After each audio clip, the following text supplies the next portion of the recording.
جی hello دوستوں، میں ہوں قمر سیما. امید ہے آپ لوگ ٹھیک ہوں گے. دوستوں، ہوتا تو یہ ہے کہ ہم اکثر یہ ٹرم سنتے ہیں جناب کہ جو ڈیولپ ورلڈ ہے انہوں نے ڈیولپنگ ورلڈ کے لیے ویزے کھول دیے. لیکن اس کیس میں تھوڑا ڈفرینٹ نظر آ رہا ہے، اور وہ یہ ہے کہ جو ڈیولپنگ نیشن انڈیا ہے اس نے بیسیکلی کینیڈینز کے لیے ویزے کھول دیے. اب ہوا یہ، آپ کو ظاہری بات ہے ساری سچویشن کا تو آپ کو پتہ ہے کہ جیسے حالات ہوئے، لیکن انڈیا نے یہ جو پارشلی ویزاز کھولے ہیں یہ basically purely under the American pressure کھولے ہیں. لوگ مانیں گے نہیں، کچھ نہیں ہوگا، لیکن یہ انڈیا نے امریکن پریشر کھولے ہیں. امریکہ کو دیکھیں، what concessions India has given to the United States on Canada. One, cooperate as Canadians want, they are not doing. Second, انہوں نے کہا ڈپلومیٹس کو نہ نکالو، انہوں نے نکال دیے، 41 ڈپلومیٹ نکال دیے. ٹھیک ہے. انہوں نے کہا جو ہے ہم پبلکلی اپنے جو پارٹنرز ہیں ان کی باتیں باہر نہیں کرتے، انہوں نے نہیں کی. اب انہوں نے کہا کیا کرنا ہے، انہوں نے کہا ویزاز بند کیے ہیں، کھولو ویزاز، کچھ تو دو. اب ٹورسٹ کے لیے نہیں کھولے. اب مزے کی بات ہے ان کو پتہ تھا، انڈینز کو بھی پتہ تھا کہ جس طرح کا ماحول بن چکا ہے ٹورسٹ آنے نہیں ہیں، سو لہٰذا اس چیز میں جانے کی ضرورت ہی نہیں ہے کہ ٹورسٹ یہ وہ. سو انہوں نے ویزاز کھول دیے ہیں. ٹھیک ہے جی، کانفرنسز کے لیے آپ نے آنا ہے، ٹیمپریری اسٹے کے لیے آپ نے، یا چھوٹی موٹے جو کاروباری اس طرح کی چیزیں کرنے کے لیے، اس لیے انہوں نے ویزاز کھول دیے ہیں. اور جو ہائی کمیشن ہے انڈیا کا آٹوا میں، انہوں نے کہا ہے، اور جو ٹورانٹو اور وینکوور میں ان کو یہ، اچھا انڈیا کہتا ہے جی ہمیں فورس کیا گیا. دیکھیے انڈیا نے پالیٹکس پوری کھیلی ہے، انہوں نے کہا جی ہمیں فورس کیا گیا، ہمارے لیے کام کرنا ناممکن کر دیا گیا ٹیمپریری طور پہ اور for safety and security considerations. ٹھیک ہے. حالانکہ ہیں تو وہ سارے انڈینز، مطلب وہ جو بھی ہیں تو انڈینز. اب انڈینز کو انڈین سے خطرہ تھوڑا ہی ہو سکتا ہے، لیکن ظاہری بات ہے they had to play it to this level کہ وہ کہہ رہے ہیں کہ جی کچھ بھی کر سکتے ہو. اور پھر ایسے بھی ہوتا تھا کہ کچھ جو لوگ تھے جو وہاں پہ کینیڈا میں تھے وہ ظاہری بات ہے دھمکیاں بھی دیتے. تو that is obviously a point as well کہ کل کو یہ نہ ہوگا کہ کسی انڈین ڈپلومیٹ کو کوئی حملہ کر دے، یہ وہ کر دے، تو وہاں سے مسئلہ پیدا ہو سکتا ہے. To some extent Indian concerns were legitimate as well because the temperature was اٹھ گیا. ٹھیک ہے جناب. اب اس میں آ کے آپ کو یہ پتہ ہے جی، جو ظاہری بات ہے اس نے یہ شارپ ٹرن یہ بیسیکلی جو سپٹمبر میں لیا جسٹن ٹروڈو نے، جب انہوں نے کہا جی کریڈیبل ایلیگیشنز ہیں. جسٹن ٹروڈو اگر انڈیا میں نہ جاتا ایز اے G20 کے لیے، وہ زیادہ بڑا حملہ ہونا تھا، زیادہ بڑا دھماکہ ہونا تھا ایز کمپیئر ٹو وہاں پہ آگے آیا. اور وہاں پہ انہوں نے آ کے پھر جہاز خراب ہو گیا، پھر وہ 36 گھنٹے بیٹھے رہے، پھر وہ چیزیں ہوئیں اور وہ سارا کچھ اینڈ آل دیٹ نا. تو وہ ایک بڑی امپورٹنٹ چیز تھی. اس کے پیچھے ظاہری بات ہے بیک گراؤنڈ پہ سارا چل رہا تھا. جسٹن ٹروڈو کو پتہ تھا میں نے واپس کینیڈا معذرت چاہتا ہوں، کینیڈا جانے کے لیے جا کے میں نے کیا کرنا ہے. سو ہوسٹائل انوائرمنٹ تھا، لیکن وہ ظاہری بات ہے انہوں نے کہنا تھا جی یہ ایک بڑا ملٹی لیٹرل ایونٹ ہے، اس کو چھوڑنا بھی زیادتی ہونی تھی. سو انہوں نے اس ملٹی لیٹرل ایونٹ کو چھوڑا بھی نہیں. تو لیکن جسے وہ کہتے ہیں نا، انڈیا نے جو نیجر ہے اس کو دہشت گرد قرار دیا ہوا تھا، اور انہوں نے کہا جی کہ جو ٹروڈو نے ہمارے اوپر ایکوزیشن کی ہیں، الزام لگائے ہیں، یہ غلط ہے، سو اینڈ سو.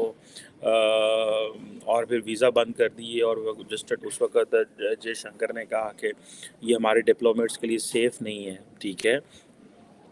میں نے کہا نا کہ عموماً یہ ہوتا ہے کہ ڈیولپ ورلڈ کہتی ہے، لیکن انڈیا نے تھوڑی سی، جیسے وہ کہتے ہیں ایک سٹیپ پیچھے ہو کے they thought that what we have to do, اور انہوں نے اپنی جو چیزیں کرنی تھی انہوں نے کی ہیں. اور انہوں نے ایک بڑا ٹف میسج دیا ہے کہ 62 میں سے 41 میرا خیال ہے اتنے تو پاکستان انڈیا کے حالات خراب ہونے پہ ڈپلومیٹس نہیں نکلے تھے انڈیا اسلام آباد اور دلی سے جتنے ابھی نکلے ہیں. اور میرا نہیں خیال کہ کینیڈا نے کیا کیا ہے اس حوالے سے. کینیڈینز نے اگر دیکھیں، کینیڈینز اس طرح رسپانس نہیں کر سکے انڈیا کو جس طرح ان کو کرنا چاہیے تھا. جو فارن منسٹر ہے میرا خیال ہے وہاں پہ ڈیموکریسی، وہاں پہ چیزیں اور طریقے سے آپریٹ کرتی ہیں، بڑے بکش سٹائل سے. ہمارے ساؤتھ ایشیا میں بکش سٹائل کوئی نہیں ہوتا ہے، ایتھے ہوتا ہے چٹکے لاؤ انہوں نے ذرا. ٹھیک ہے نا. سو دی انڈین پوائنٹ واز کہ چٹکا لاؤ ذرا انہوں نے. ٹھیک ہے نہیں، that's only how they were operating. اب اور جو کینیڈینز نے کیا کیا، انہوں نے ظاہری بات ہے اس حوالے سے اپنی جو کرنا تھا وہ انہوں نے انگیج تو کیا جس طرح دنیا کو، لیکن دنیا نے ان کی بات سنی نہیں ہے. अब ज़ाहिर बात है बेंगलुरु, चंडीगढ़, मुंबई में सारा कुछ वो ज़्यादातर तो बंद हो गया है। अब सिर्फ दिल्ली में रह गया है। अब ये भी इंडियन गवर्नमेंट को, मोदी साहब को फ़ायदा रह जाता है, ये जो चंडीगढ़, बेंगलुरु, मुंबई, वो कहते हैं कि इन्होंने तमाशा बनाया है जनाब कि ये अपनी मर्ज़ी से हर तरफ ऑपरेट करते हैं। सो उन्होंने बड़ी गलती भी की है। अगर कनाडा इंडिया को ना रोकता तो India would have gone further अपने इस कार्रवाइयों में। ठीक है, इंडिया ने और एक तरफ कनाडा ने बेसिकली इंडिया को रोक भी दिया है कि अगर आप आइंदा ऐसे करेंगे तो हम इसको और तरह लेके चलेंगे।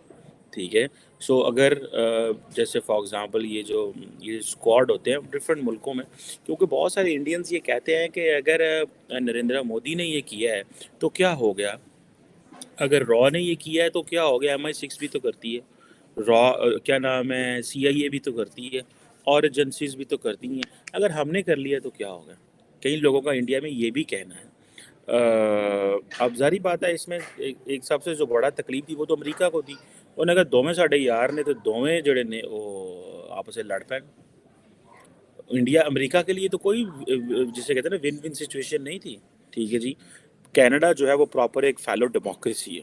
ठीक है जी, member of five eyes intelligence sharing network है, एक फ्रेंडली है, नेटो अलाय है, अफगानिस्तान में, यूक्रेन में, हर जगह पे इंडिया जो है that's a growing partner, strategic partner Indo Pacific में।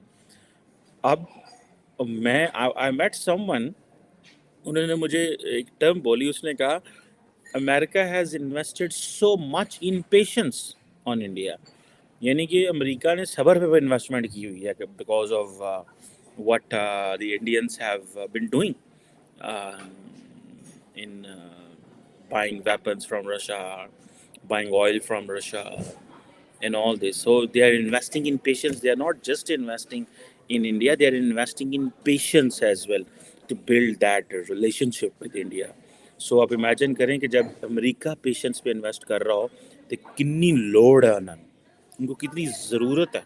ठीक है जी, इस चीज़ को ज़रा ज़हन में रखिएगा। ये मैं बड़ी अहम आपको बात बता रहा हूँ, ये एक बड़ी इम्पॉर्टेंट चीज़ है। अब देखते हैं कि इस हवाले से क्या होता है। लेकिन अगर आप देखें जो US secretary of state Antony Blinken और जयशंकर की मुलाकातें हुई, उसमें भी कुछ नहीं हुआ था, कुछ नहीं निकला था। जेक सिल्वन ने भी कहा कि हमने जनाब बड़ा इसको किया, लेकिन इंडियंस ने कोई बात नहीं सुनी। इंडियंस को पता था हमने क्या करना है। इंडियंस ने अपनी मर्ज़ी की, उन्होंने अपनी पॉलिसी के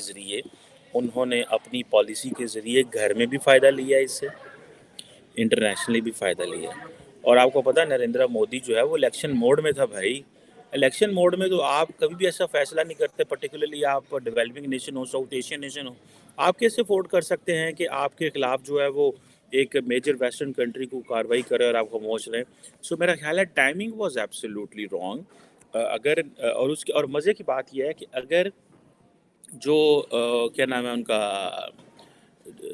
जो जस्टिन, क्या नाम है यार उनका, मैं नाम बार बार भूल जाता हूँ, कैनेडियन प्राइम मिनिस्टर का, ठीक है, ट्रूडो साहब, ठीक है, वो Justin Bieber and Justin Trudeau के बीच में कंफ्यूज हो जाता हूँ। जस्टिन ट्रूडो जो हैं वो अगर G20 में ना आते तो वो बड़ा ब्लो था, लेकिन उनका इंस्टीट्यूशनल अपरेटस इसलिए है कि उनकी जो अपोजिशन है उन्होंने पकड़ के जस्टिन ट्रूडो को जो है ना ग्रिल कर देना था। सो उन्होंने कहा चलो ठीक है, इनते जैसे वो खामोश हो गए। लेकिन यहाँ पे आके हमें इस चीज़ को देखना है कि एक मौका दे दिया इंडिया ने भी, दुनिया को, सारे वेस्टर्न वर्ल्ड को तनबीह कर दी है, और कनाडा ने भी तनबीह कर दी है। इंडिया ने तनबीह कर दिया कि हमारे साथ आप don't treat like this, and Canada ने ये कहा है कि भाई this is the first and last time what you did, इसके अलावा कुछ नहीं है। ठीक है, और साथ ही साथ आप देखिए बेसिकली ये question of politics on in India and in Canada. वो जो है जस्टिन ट्रूडो के जो ऑपोजिशन है, क्या नाम है उनका, पेवेलरी साहब, उनका नाम थोड़ा कंफ्यूजिंग है। वो जो हैं आई थिंक 2 P आते हैं उनके नाम में। उन्होंने क्या किया कि वो अगले दिन एक हिंदू टेम्पल में चले गए, जस्टिन ट्रूडो सिख टेम्पल है टूरिज्म। सो बेसिकली सारे वोट ही ले रहे हैं। उधर भी उनको पता चल गया, उन्होंने कहा यार है की लड़ाई, उन्होंने बाद में उन्होंने कहा यार है हिंदू टेम्पल ले जाना चाहिए, उसने कहा सिखा ना अदा किया। उन्होंने कहा ठीक है यार, जगमीत सिंह ਉਹਦੇ ਨਾਲ है, सिख ਉਹਦੇ ਨਾਲ है, देखो जस्टिन ट्रूडो ने साढ़े वास्ते आवाज़ उठाई है, अच्छा आवाज़ उठाई है हुन की करिए, हुन सारे सिख असी जेह्ड़ा ना एक पासे लग जान। उन्हें कहा ठीक है अगर सिख इसके सारे तो हिंदू मैं ले जाता हूँ, वोट तो उन्होंने भी है ही नहीं ना। ठीक है, so in Canada they are also talking about politics. जो कनेडियन प्राइम मिनिस्टर हैं, जिसे वो कहते हैं, अच्छा मज़े की बात है कनाडा ने भी अपनी इंडो पैसिफिक एक डॉक्ट्रिन इंट्रोड्यूस कराई हुई है and they have considered India as a major player in this. ठीक है। अब देखें हर मुल्क जो आता है वो कनाडा के, इंडिया की जो लोकेशन है ना ये तो बल्ले बल्ले लोकेशन है। हम तो ਅਸੀਂ ਤੇ ਪਹਿਲਾਂ ਮੌਲਵੀਆਂ ਨਾਲ ਰਲ ਗਏ, ਫਿਰ ਮੌਲਵੀਆਂ ਤੋਂ ਬਾਅਦ ਦਹਿਸ਼ਤਗਰਦ ਹੋ ਗਿਆ, ਅਸੀਂ ਚੌਥੇ ਪਾਸ गए ना। तो लोकेशन ऐसी करते जी स्ट्रेटेजिक पाकिस्तान की। मैं तो उन जादूगरों पे हैरान हूँ जो पाकिस्तान की लोकेशन के ऊपर इतराते हैं। लोकेशन तो कटारे साहब बनाई है, चीन से compete नहीं कर सकते इंडस्ट्री में। ईरान ग्लोबली सैंक्शनड है, अफगानिस्तान ਨਾਲ ਤੁਸੀਂ ਗੱਲ ਨਹੀਂ ਕਰਨਾ ਚਾਹੁੰਦੇ। ईरान ਦੇ ਨਾਲ ईरान ग्लोबली सैंक्शनड है, चाइना से हम compete नहीं कर सकते। इंडिया ਨਾਲ ਸਾਡੀ अजलां ਦੀ लड़ाई है, ये लोकेशन का दी कटे के साथ ही ईरान हमारा जो है ना वो एनिमी कंट्री आपने बनाया हुआ पिछले कितने सालों से। तो हमारी लोकेशन क्या है भाई, समंदर ही समंदर, साढ़ा तो सिर्फ समंदर ही रह गया। चीनियों की ना सानू समझ आती ना उनको हमारी समझ आती है, वो चीनी क्या कह रहे हैं और हम क्या कह रहे हैं, कख पल्ले नहीं पड़ता ना उनके ना हमारे। ठीक है, उनको कुछ पता नहीं पाकिस्तानी क्या कह रहे हैं, बहुत बड़ा कल्चरल बैरियर है। आप चीन से हम चीन चीन करते हैं, साढ़े लीडर जाते हैं भाई दे पाते चीन चीन साड़ा यार, चीन साड़ा यार है। और पा मेरे चीन साड़ा यार है, पर गल ये कि मतलब हम कुछ कर थोड़ी सकते हैं, हमने क्या करना है चीन के साथ। ठीक है, ना हमारे कल्चरल कनेक्शन है, ना कुछ और, ना लेनी ना देनी, इस तरह की चीज़ें। सो ये मैं चीज़ समझता हूँ कि ये जो है ना इंडिया की location Indo Pacific that's the best location भाई। उन्होंने पकड़ के अभी देखे ना इजराइल हमास में, अमेरिका और इजराइल इकट्ठे हो गए, अमेरिका इजराइल इंडिया। ठीक है, साथ ही उन्होंने गज़ा में सपोर्ट भी भेज दी, उन्होंने सपोर्ट भी भेज दी है। ठीक है, टू स्टेट सोल्यूशन की बात भी इंडियंस करते हैं। सो इंडिया ने अपने आप को बड़ा, जिसे कहते हैं ना, बहुत ज़्यादा बैलेंस में रखा हुआ है। अगले दिन मैं डॉक्टर जयशंकर को सुन रहा था, उसने कहा आपको पता नहीं चला हमने कैसे चीज़ें मैनेज की हैं, हम क्वाड का मेंबर भी हैं लेकिन हमने वो कोई ट्रीटी भी नहीं होने दी। हम स्ट्रेटेजिक पार्टनरशिप पर हम उसके बेनिफिट्स भी ले रहे हैं लेकिन हम कोई ट्रीटी में भी नहीं है। इट मीनस ट्रीटी ये होती है तो फिर ये होता है कि ਭਾਵੇਂ ਜੇ ਇਹਨਾਂ ਨੂੰ ਪੀੜ ਹੋਏਗੀ तो ਸਾਨੂੰ भी पीड़ होएगी, तो ਜੇ ਸਾਨੂੰ पीड़ होएगी तो ਇਹਨਾਂ ਨੂੰ पीड़ होएगी। इंडियंस को इस चीज़ का पता है कि सान तो पीड़ होनी होनी है और अमेरिकन को भी पीड़ होनी है, तो फिर हम क्या होगा, फिर उन्होंने कहा फिर मरना पाएगा। So will the Indian soldiers die with the American soldiers against the Chinese, that's a time tested and that's a one of the most difficult questions. Will Indian soldiers and American soldiers die against the Chinese, or Chinese soldiers will fight and die against Indians and Americans? ये question हालात यही बनने ने ना। America भज क्यों India के पास आ रहा है, इसलिए आ रहा है कि भाई कल ਨੂੰ ਲੜਨਾ ਪੈਣਾ ਉਹਦੇ ਇੰਡੋ ਪੈਸੀਫਿਕ ਦੇ ਵਿੱਚ, ਬੰਦੇ ਕੱਢਣੇ ਪੈਣੇ ਨੇ, ਸ਼ਿਪਾਂ ਕੱਢਣੀਆਂ ਪੈਣੀਆਂ ਨੇ, ਜਹਾਜ਼ ਕੱਢਣੇ ਪੈਣੇ ਨੇ। F-16 ਤੁਹਾਨੂੰ ਇੰਨਾ ਕੁਝ ਦੇਣ ਦੇ ਆ, ਕਾਹਦੇ ਵਾਸਤੇ ਦੇਣ ਦੇ ਆ? ਇਹ ਜਦੋਂ ਕੱਲ ਨੂੰ ਚਾਈਨਾ ਗੱਭਰੂ ਜਵਾਨ ਵੱਡਾ ਹੋ ਜਾਣਾ ਹੈ, ਵੱਡਾ ਤੇ ਹੋ ਗਿਆ ਹੈ, ਇਹਦੇ ਨਾਲ ਲੜਨਾ ਲੁੜਨਾ ਪੈ ਜਾਏ, ਇਹਦੇ मसल बनने पैन, तो we need you to be prepared for that. ठीक है, बिकॉज ऑकस वे वी आर प्रिपेयर्ड, हम बाकी मुल्कों के साथ तो प्रिपेयर्ड हैं। सो उन्होंने सोचा कि ये चाइना का मुकाबला करना है तो खित्ते च आ जाओ। सो दे केम इन खित्ता ऑल टुगेदर। सो ये चीज़ है, लेट्स सी, हम देखते हैं इसमें क्या होता है। लेकिन इंडिया ने ये जो पार्शली रिज्यूम किए हैं वीज़े, ही अमेरिकन को कंसेशन दी है उन्होंने, otherwise things would not have been same, चीज़ें उस तरह सेम ना होती जिस तरह पहले थी। ये कंसेशन दी है उन्होंने ताकि अमेरिका भी ठंडा हो गया। अमेरिका बिल्कुल ठंडा नहीं था, क्योंकि अमेरिकन वर फीलिंग बिकॉज, अच्छा वेस्टर्न मीडिया सारे का सारा इतना कोई लंबा चौड़ा उन्होंने, ये तो बेसिकली हमास और ये इसराइल की वॉर खा गई ना, वरना इंडिया वाला चंगी बड़ी लाइमलाइट है सी। And everybody was talking on India and they were talking discussing क्या हो रहा है, किस तरह हो रही हैं चीज़ें, कैसे चल सकती हैं, आइंदा क्या हो सकता है। सारा वेस्टर्न मीडिया लिख रहा था इसके ऊपर, because India is that emerging western partner जिसकी तरफ सारे देख रहे हैं और हर रोज़ उसका बिहेवियर देख रहे हैं। ठीक है, और it will take a lot of time to get synced with, because India is not, remember India will always remain an outsider in the West। ठीक है, उसकी वजह ये है कि they are not, they don't think like West, they don't act like West, they are not like West। Religion में, strategic culture में, geography में, ठीक है, اینڈ ایک ہسٹری ہے and Indians are not going to die for the western world. وہ ان کو اس چیز کا پتہ ہے اپنے بندے نہیں مروانے because at times they have that global ambitions. ابھی ہمارے گلوبل ایمبیشنز لڑ کے نہیں ہم نے لینے, ہم نے گلوبل ایمبیشنز جو ہیں وہ باتیں کر کے, امن سے, چین سے, کاروبار کر کے, سافٹ پاور بلڈ کر کے. So Indians being a democracy following American and Chinese way of rising. جس طرح امریکہ نے آزادی تو بعد 200-250 سال کھ نہیں نہ کیتا, صرف کاروبار, ترقی, بزنس, پولیٹیکلی سیٹلمنٹ انٹرنل کی, تو پھر ورلڈ وار 2 میں انٹر ہوا ہے تو آ کے چھا گیا. Same as China is rising, is growing and is silent, not getting involved, and then ایک بڑا ایونٹ آئے گا, پھر چھال مار جائے گا, and then it will lead everything. And same India wants to do this. یہ چیزیں لیٹس سی کیا ہوتا ہے. Thank you very much.